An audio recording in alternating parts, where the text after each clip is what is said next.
Hey everybody, what's up and welcome back to today's video guys. And today guys, I'm going to go ahead and be showing you how to edit a photo in Pixlr.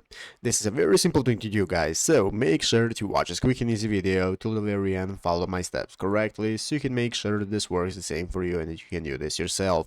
But yeah guys, let's get straight into it. So the first thing you want to do is go ahead and open up the official Pixlr website right here, pixlr.com if you haven't already, and after opening it up you'll be greeted by this main page right here, which is the home page of the Pixlr website where we can get started logging into your account. So here in the upper right corner we'll have the account option that we can use for creating an account if you do not already have one, and if you have one just go ahead and log in, and after logging in you'll be greeted by this home page right here where we can get started with opening up the photo editor. So guys, as you can see here we have the option to open up the AI photo editor, which we are going to do. So click to this so we can go ahead and open it up, and after opening it up guys you'll be greeted by this new page where we can get started selecting an image that we want to use. So here we have the option to go ahead and open the image that we want to use for editing. So I'm going to open up this picture I have right here from my PC, and now I can get started with editing. So basically guys, all the options that you need for editing your photos are right here at the left side of the screen. We can see all the options such as arrange, we have the crop option, we have the cutout, adjust, and so on,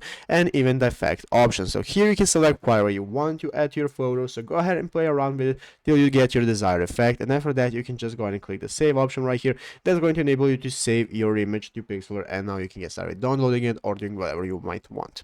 But yeah guys, basically that is how to do it. So I hope this video was helpful. If it was, make sure to leave a like, subscribe to this channel. So guys, thanks for watching, take care, and bye.